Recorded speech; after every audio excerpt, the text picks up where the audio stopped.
하나님께서는요, 하나님의 백성들을 인도하십니다.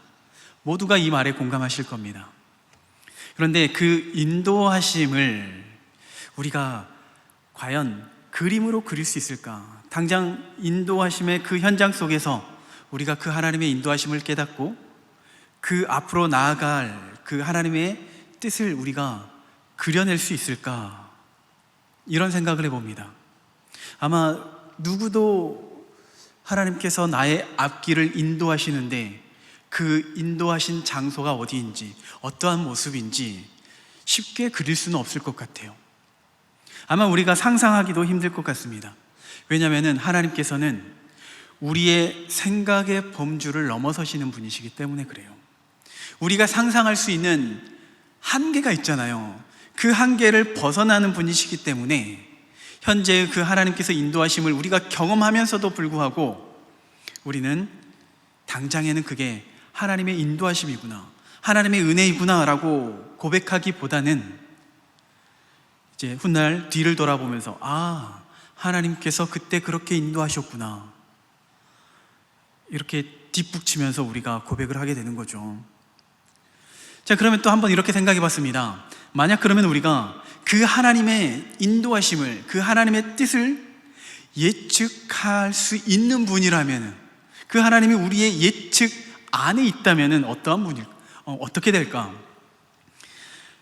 이걸 가지고 한참 고민해 봤어요. 그래서 내린 결론은 그러면 정말 신앙생활에 재미가 없겠다, 의미도 없을 것 같아요. 왜냐하면 그 하나님의 인도하심의 원리가 일단 제 손바닥 안에 있다면요, 적당히 하나님께서 좋아하실 만한 것을 드릴 것 같아요. 적당히 기도하고, 적당히 예배하고, 적당히 봉사하고, 조금 눈치 있으면은 얼마든지 하나님을 이용해 먹을 것 같더라고요. 그러면서 내린 결론은 만약 내가 하나님을 예측할 수 있는 분이라면은, 그러니까 하나님이 예측되는 분이라면은, 그때는 내가 하나님을 경외의 대상으로 보지 않고 나의 도구로 생각하겠구나, 나의 필요를 채우는 도구로밖에 여기지 않겠구나, 이런 생각을 합니다. 그리고 주위를 둘러보니까 많은 우상들이 있더라고요. 그 우상이 될 수밖에 없었던 이유, 그 우상이 나의 필요를 채워준다고 생각하기 때문에 그런 거짓 신들을 만들고 우상을 만드는 것이죠. 한 예로 사무엘상에 보면 이스라엘 백성들이 이제 블레셋과 전쟁을 치르게 됩니다. 사실 오전에 살짝 목사님께서 언급하셨거든요. 이스라엘 백성들이 전쟁에서 지니까 언약궤를 전쟁으로 끌고 가요. 이 언약궤가 있으면은 우리가 전쟁에 승리할 수 있을 것이다 라는 그런 예측을 하게 된 거죠. 그렇기 때문에 언약궤를 끌고 간 거죠. 하나님의 뜻과는 전혀 상관없습니다. 결국에는 언약궤를 끌고 났다가 더 큰 패배를 맛봅니다. 언약궤까지 빼앗기게 돼버리죠. 하나님을 내 수준에서 생각하고 판단하니까, 그리고 이용하려다 보니까 오히려 큰 코를 다친 거죠. 오늘 다시 한번 그 삼손의 모습을 통하여서, 그의 삶을 통하여서 우리의 생각을 뛰어넘으시고 또 반전의 반전을 이루시는 그 하나님을 함께 경험할 수 있기를 바랍니다. 자, 하나님은 우리가 예측하기 쉽지가 않다고 했어요. 그런데 그에 반해서 사람들은 어느 정도 예측이 가능해요. 떡잎을 보면은 안다고 하잖아요. 삼손의 경우는 그 떡잎을 보니까, 이제까지 봐왔던 그 삼손의 스토리를 보니까 이러다가 심하게 맞겠는데, 이런 생각을 해요. 이렇게 짐작을 할 수가 있죠. 물론 이제 우리가 삼손에 대해서 굳이 짐작을 해볼 필요도 없는 게 워낙 유명한 이야기다 보니까 삼손이 어떠한 최후를 맞이할지 이미 알고 있습니다. 자, 그럼에도 불구하고 우리가 삼손의 결말을 모른다고 가정하고 이 본문에 접근을 했을 때요, 본문에서 아직 삼손의 결말은 나오지 않았지만 성경 저자 역시 앞으로 삼손이 어떻게 될 것이라는 것을 미리 예견하고 있습니다. 1절에서 3절 이 짧은 구절의 내용을 한번 살펴보면요, 이 짧은 구절 안에 밤이라는 단어가 4번이나 들어갑니다. 밤새도록, 2절에 밤새도록 성문에 매복하고, 또 밤새도록 조용히 하며, 3절에 삼손이 밤중까지 누워있다가 그 밤중에 일어났다. 오늘날에는 그 밤에 대한 이미지가 크게 부정적으로 여겨지진 않아요. 오히려 밤에 더 화려하게 장식을 하고 옷을 입고 밤에 꽃을 피운다고 해서 밤에 피는 장미라는 그런 말이 있지 않나 싶은데, 그런데 고대 사회에서 밤은요 할 수 있는 게 없어요. 잠자야 하는 시간입니다. 세상은 죽은 듯이 조용한 그러한 시간이에요. 그래서 밤은 두려움의 상징이고요, 공포의 상징이고, 심지어 죽음을 의미합니다. 반대로 새벽과 아침은 새로운 시작, 생명, 긍정적인 그런 의미를 나타내는 거죠. 자, 어쨌든 그러한 부정적인 의미의 밤이 4번이나 걸쳐서 다루고 있어요. 그렇다면은 저자는 지금 이러한 밤이라는 단어를 사용하여서 삼손의 운명이 앞으로 밤을 맞이하겠구나, 이것을 우리에게 보여주고 있는 겁니다. 21절 말씀 보겠습니다. 21절 말씀에 블레셋 사람들이 그를 삼손을 붙잡아 그의 눈을 빼고 끌고 가사에 내려가 놋줄로 매고 그의 옥에서 맷돌을 돌리게 하였더라. 삼손은 블레셋에게 잡히고 두 눈을 빼앗깁니다. 두 눈을 잃었다는 것은요, 더 이상 볼 수 없다는 거죠. 다른 표현으로 이제는 그는 어둠 속에서 살아야 한다는 겁니다. 밤중에 가장 캄캄한 밤은 어떠한 밤일까요?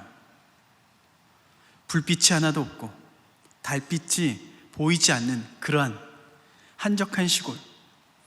그런데 그것보다 더 캄캄한 밤은 지금 삼손이 처한 그러한 모습이 아닐까 싶어요. 사실 이 삼손의 이야기는요, 삼손을 이렇게 예측하고 삼손의 결말까지 보고 있지만, 실상 이 삼손의 이야기는 삼손의 이야기로만 끝나지 않습니다. 이 이야기는 당장의 이스라엘의 이야기고요, 또 하나님을 떠난 우리의 이야기입니다. 하나님을 떠난 백성들, 당장에는 자유함을 얻었다고 생각하죠. 그런데 그의 결말은 칠흑 같은 밤중에서 슬피 울며 이를 갈 거라는 겁니다. 예수님께서 그 천국 비유를 하시면서 그 천국에 들어가지 못하는 자들에 대해서 이렇게 비유를 하는데, 마태복음 22장 13절에 임금이 사원들에게 말하되 그 손발을 묶어 바깥 어두운 데에 내던지라. 거기서 슬피 울며 이를 갈게 되리라. 하나님을 떠난 사람들의 운명이 어두운 데에서, 칠흑 같은 어두운 곳에 내던지고 슬피 울며 이를 갈게 되는 겁니다. 어쨌든 이러한 모습은 사실 우리가 감사할 수 있는 것은, 이미 우리는 이러한 두려움, 이러한 어둠에 대해서 두려워할 필요가 없는 게, 우린 천국 백성이잖아요. 그런 어둠에 떨쳐지지는 않을 겁니다. 그렇기 때문에 우리는 두려워할 필요도 없는 거죠. 자, 이제 다시 삼손의 이야기로 돌아가면은, 우리는 그렇게 삼손에 대해서 예측을 했습니다. 그리고 그 예측의 범주에서 벗어나지 않습니다. 여전히 삼손은 하나님과 거리 두기를 하고 있어요. 하나님의 뜻과 어긋나는 삶을 살고 있습니다. 또다시 블레셋 여인에게 마음을 빼앗기는데요. 자, 블레셋 여인을 마음을 두고서 그녀를 위해서 블레셋에 머무는 그 삼손의 모습, 누군가는 이 모습을 보면서요, 이 삼손 정말 위험한 사랑을 하고 있구나, 정말 불같은 사랑, 위험을 무릅쓰고 사랑을 하고 있구나, 이렇게 사랑을 포장을 해요. 그런데 이건 사랑이 아닙니다. 사랑이라 말할 수가 없어요. 아마도 삼손과 들릴라가 처음 만났을 때, 처음에 첫눈에 반했든 어찌됐든 서로 고백하면서 사랑해 자기야, I love you so much 이렇게 하면서 서로의 그런 고백을 했겠죠. 그런데 사랑해라고 고백하는 그들의 모습 속에 사랑의 모습은 없다는 거예요. 사랑은요, 받는 것이 사랑이 아니라 주는 것이 사랑입니다. 상대방을 섬기는 것이 사랑이고, 상대방을 위해서 헌신하고 배려하는 것이 사랑입니다.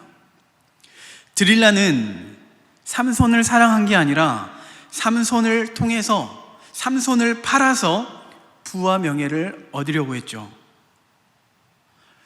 그리고 삼손의 경우에는 직접적으로 표현한 것은 아니지만 기본적으로 자신의 성적인 욕구를 채우고자 했습니다. 그리고 또 하나는 자기를 과시하는 수단으로 사용하거든요. 왜냐하면 삼손이 적국인 블레셋에 갈 이유가 없어요. 블레셋을 공격하고 그들을 통해서, 그 공격을 통해서 이스라엘을 구원하고자 하는 그런 마음이었다면 모를까. 오히려 지금 블레셋은요, 삼손을 잡으려고 눈에 불을 켜고 있거든요. 그런데 그런 위험한 곳에, 그러한 적국에, 그것도 이방 여인을 아내로 맞아들이기 위해서, 자기의 성적인 욕구를 채우기 위해서 블레셋으로 갔다. 그 마음에는 교만한 마음이 있던 거죠. 내가 아무리 위험한 그 블레셋에 가더라도 니들은 나를 건들 수가 없어. 너희들의 힘으로는 나를 붙잡을 수가 없어. 이러한 교만한 마음이 있었고, 이 힘을 과시하고 싶었던 것인 거죠. 게다가 들릴라가 그 힘의 비밀을 물을 때 의심하고 그 관계를 청산해야 했습니다. 근데 그마저도 무시해요. 아무리 너희가 발악을 해도 내 힘에 미치지 못할 거야. 삼손에게는 그러한 마음이 있었던 거죠. 사랑을 통해서 자신의 필요를 채우려고만 한다면요, 그것은 결코 건강한 관계가 될 수가 없습니다. 이건 모든 인간관계에서도 마찬가지예요. 예를 들어 건강한 공동체가 되기 위해서는요, 서로 배려하는 모습, 이해하는 모습이 있어야 됩니다. 그런데 공동체 안에서 자기 뱃속만 채우려고 하면은, 계속해서 자기의 목소리만 높이고자 한다면은 그 공동체는 절대 건강하게 지속될 수가 없습니다. 이 이야기는 다들 공감하실 거라 생각해요.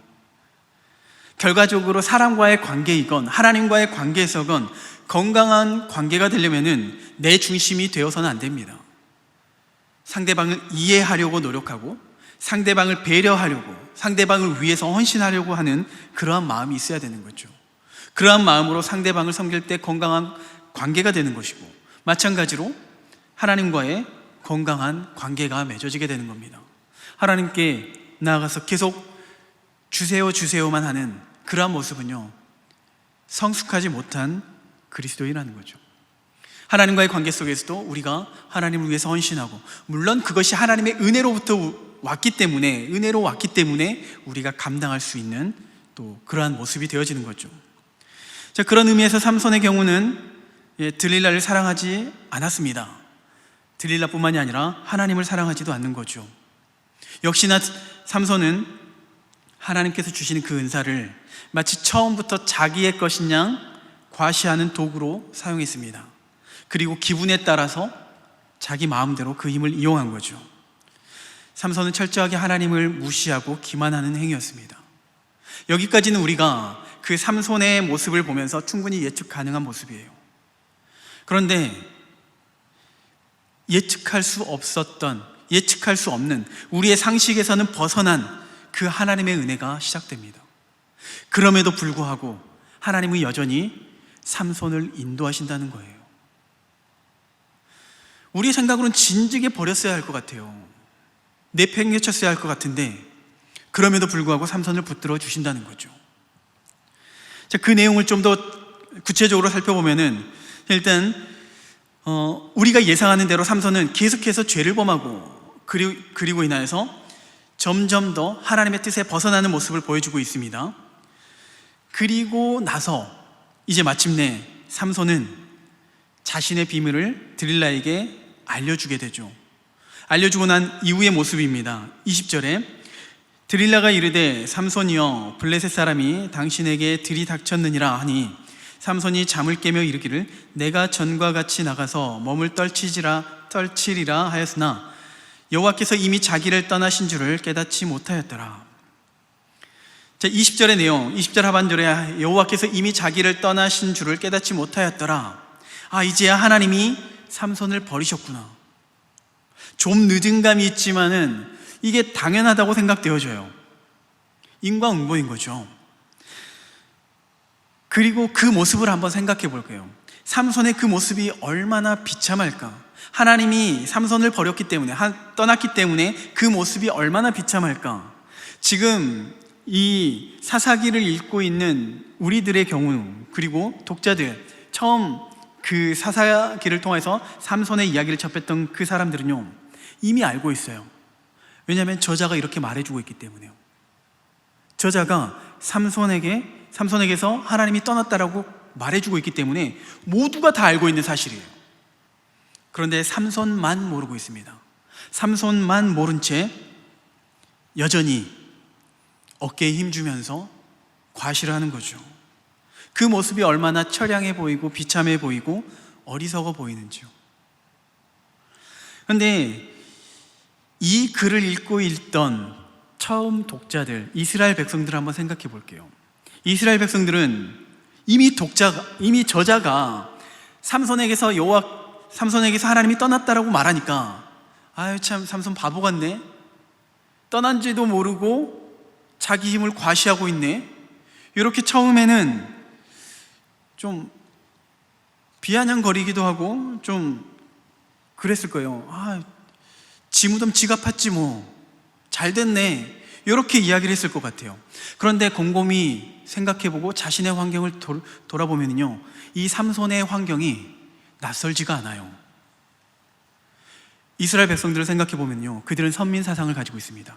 하나님께서 자신을 택했다는 그런 확신을 가지고 있어요. 아브라함의 후손이기 때문에 하나님의 택함 받은 민족으로서 자기들은 천국 백성인 거예요. 그리고 주위에 있는 이방 민족들은 다 지옥 땔감이죠. 그런데 하나님의 심판이 임하면서 하나님께서 이스라엘 백성들을 이방인의 손에 넘겨줍니다. 나라가 빼앗기고요, 그 성전도 무너지게 돼요. 그리고 시간이 지나서 그뿐만 아니라 그 바벨론의 포로로 끌려갔던 그곳에서 구원을 받게 되는데, 누구를 통해서 구원을 받냐면은 이방인의 왕을 통해서 구원을 받아요. 그들이 생각했을 때는 절대로 있을 수 없는 일인 거죠. 바리새인의 경우를 한번 생각해 볼게요. 그들도 당연히 천국에서 가장 좋은 자리가 내 자리라고 생각했을 거예요. 자신의 자리라고 생각했을 거예요. 그런데 예수님께서는 그들에게 니들은 천국에도 들어가지도 않고 들어가려고 하는 사람들마저 못 들어가게 하는구나, 이렇게 책망을 하세요. 자, 성경의 독자들은 이미 알고 있습니다. 당사자들만 몰라요. 모르는 선에서 끝나는 것이 아니라 계속해서 교만한 모습을 보이는 거죠. 죄에 빠진 인간의 모습이 이렇다는 겁니다. 자기 직면이 되지 않아요. 결국에는 계속해서 비참한 인생으로 빠질 수밖에 없습니다. 삼손도 앞에서 예측했던 것처럼 블레셋의 포로가 되고 머리털이 잘리고 블레셋의 놀잇감이 됩니다. 그리고 하나님께서 세우신 그 사사 삼손이 우상을 섬기고 있는 블레셋 사람들에 의해서 무너지고 패배하고 죽음을 눈앞에 기다리고 있습니다. 누가 봐도 삼손은 실패했고 삼손은 패배했습니다. 이 이야기가, 여기까지의 이야기가 바로 우리가 상상할 수 있는, 우리가 생각할 수 있는 시나리오인 거죠. 그런데 22절에서부터 조금은 이야기가 바뀌게 되는데, 22절에 그의 머리털이 밀린 후에 다시 자라기 시작하니라. 자, 삼손의 머리털이 밀린 후에 다시 자라났다고 이야기하는데, 자, 머리카락이 잘렸으면은 시간이 지나면 자라나는 게 당연하잖아요. 당연한 이야기를 굳이 이곳에서 하고 있어요. 그러면은 당연한 이야기를 쓴 이유는 뭔가의 사건에 새롭게 진행될 거라는 그런 사인을 보내고 있다는 거죠. 자, 일단 삼손의 머리카락이 다시 자라는 것을 블레셋 사람들은 분명히 모르진 않았을 거예요. 삼손이 일부러 숨길 수 있는 그런 상황도 아니고요. 하지만 블레셋의 입장에서는요, 전혀 달라진 게 없습니다. 여전히 삼손은 머리카락만 달라졌을 뿐 여전히 삼손은 맷돌을 갈고 있거든요. 맷돌을 돌리고 있거든요. 블레셋 사람들은 생각했어요. 일단 머리카락이 잘렸으니까 나실인으로서의 삼손은 끝이 났다고 생각하는 거죠. 자, 성경에서도 보면은 나실인으로 섬기는 동안에 머리카락에 손을 대지 않습니다. 자르지 않아요. 그리고 그 시간이, 그 구별되어진 나실인으로 섬기는 그 기간이 끝나고 나면은 그제서야 머리를 깎아요. 블레셋 사람들도 예상한 거죠. 삼손이 머리털이 잘렸기 때문에 나실인으로서의 삶이 강제 종료된 거죠. 그랬다고 생각한 거죠. 그리고 당연히 삼손의 능력도 함께 끝이 났다고 생각한 거고, 그걸 앞에서 경험한 거고. 블레셋 사람들은 이렇게 삼손에 대해서 예측을 했습니다. 그리고 그 머리카락을 보면서도 두려워할 필요가 없었어요. 그런데 그들이 예측하지 못했던 게 있어요.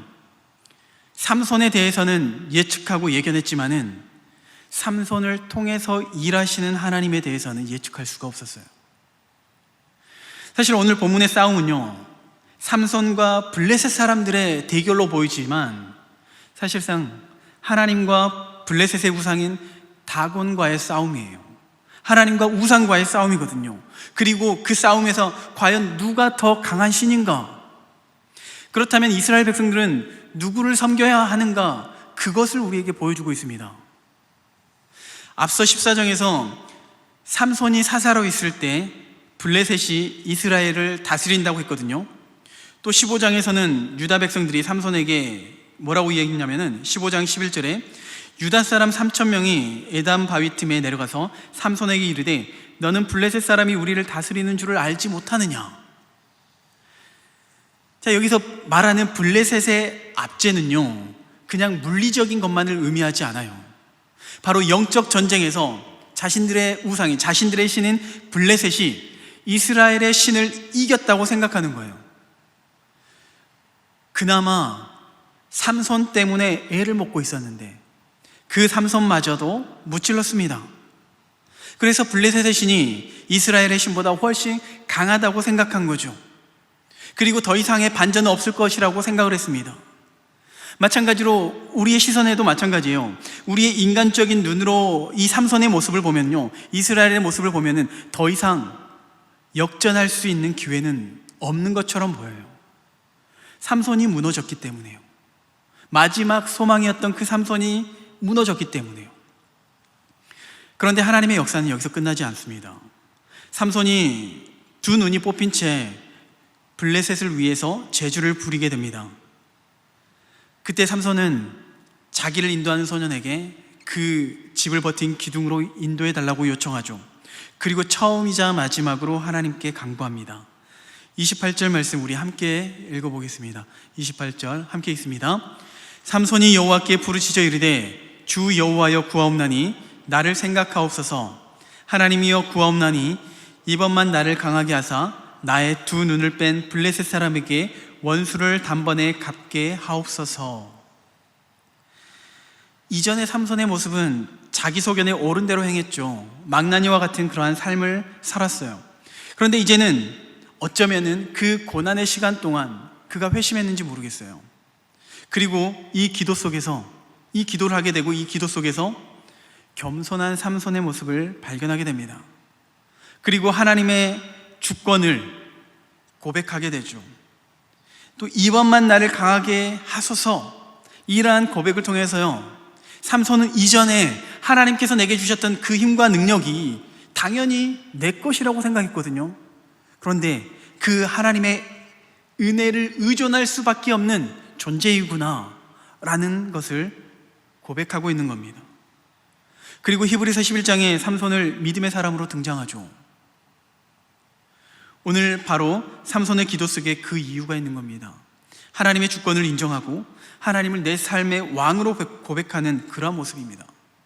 이전에 아무리 개차반과 같은 그러한 인생이었다 할지라도, 비록 실패하고 죽음을 눈앞에 두었다 할지라도 그 하나님을 나의 왕으로, 나의 주권자로 고백하는 순간, 그때 하나님의 놀라운 역사하심이 일어나게 되는 거죠.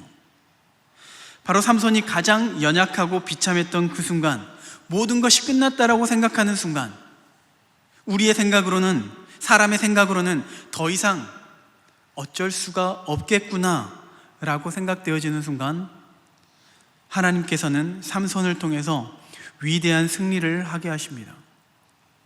30절 말씀, 삼손이 이르되 블레셋 사람과 함께 죽기를 원하노라 하고 힘을 다하여 몸을 굽힘에 그 집이 곧 무너져 그 안에 있는 모든 방백들과 온 백성에게 덮이니 삼손이 죽을 때에 죽인 자가 살았을 때에 죽인 자보다 더욱 많았더라. 삼손의 인생에서 가장 중요한 순간, 가장 빛을 발하는 그 순간이 바로 삼손이 죽임을 당하는 그 순간입니다. 죽음을 통해서 원수를 무찌르는 그 모습, 죽음을 통해서 승리를 쟁취하는 그 모습, 누구도 예상하지 못하는 거죠.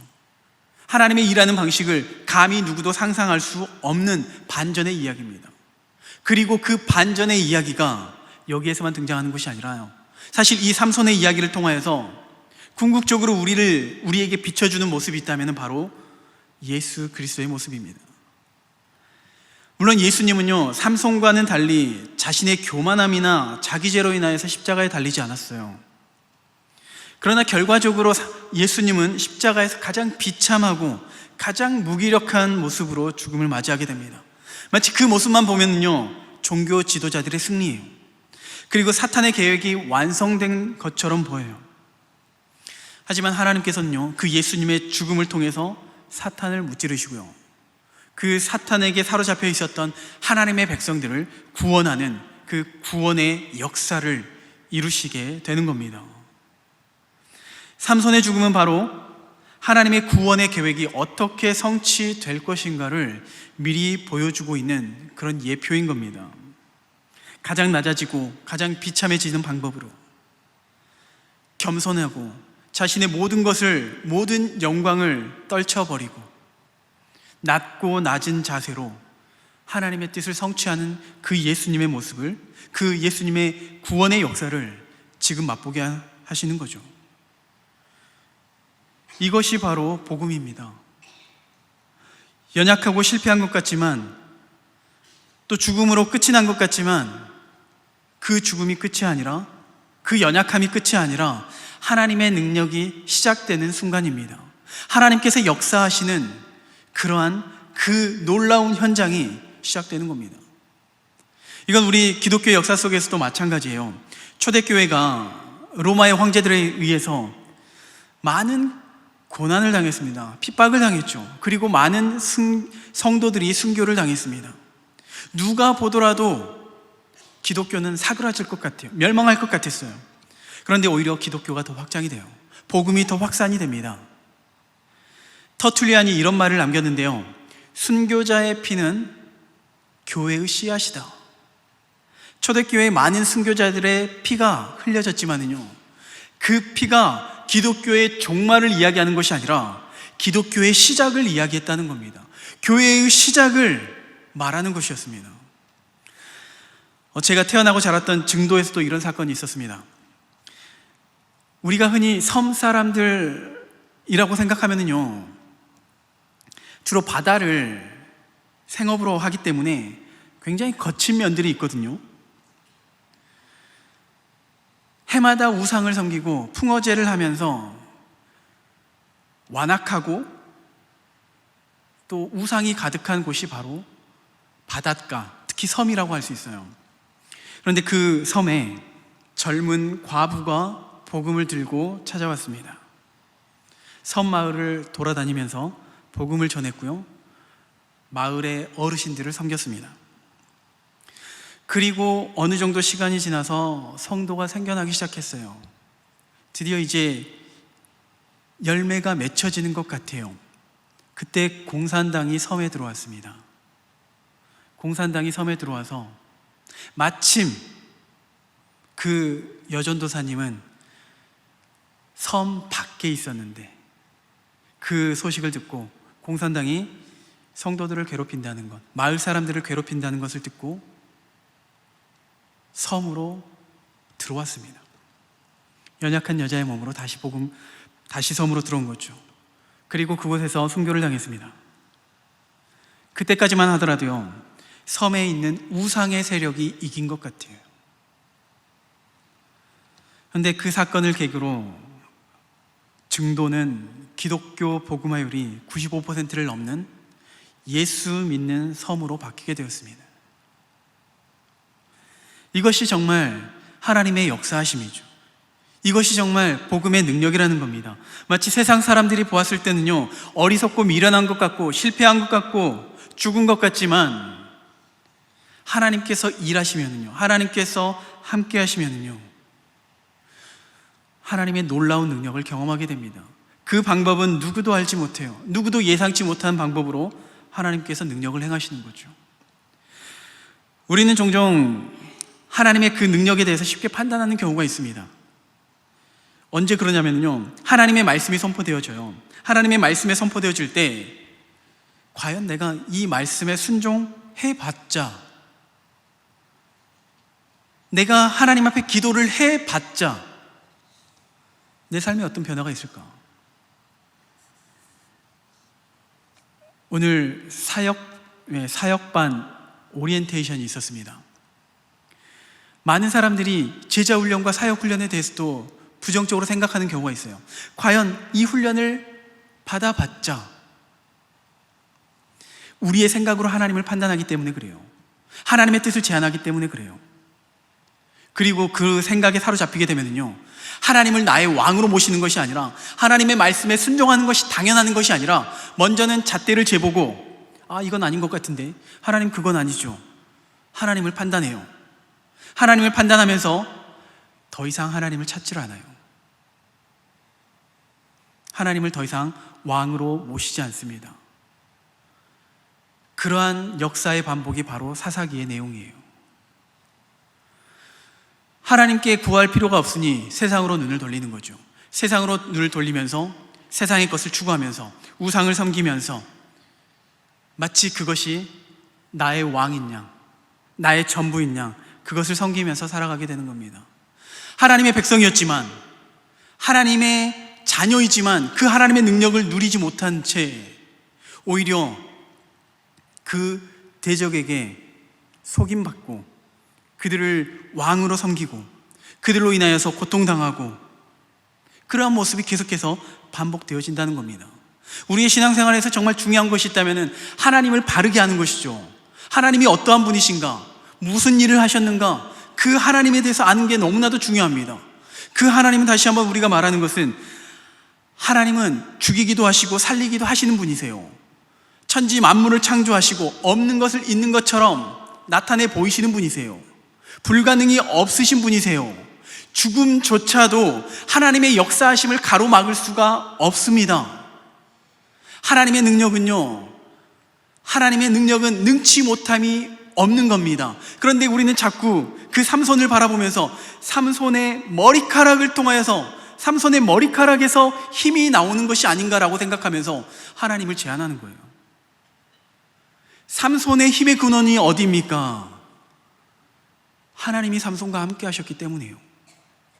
비록 그의 모습이, 그의 처량한 모습이라 할지라도, 비록 그의 삶이 불순종이었고 죄악 가운데 있었다 할지라도, 그가 하나님을 구하고 하나님을 주권자로 인정하고 왕으로 모시면서, 왕으로 고백하면서 하나님을 위한 삶이 되어질 때 하나님의 놀라운 기적을 경험하게 됩니다.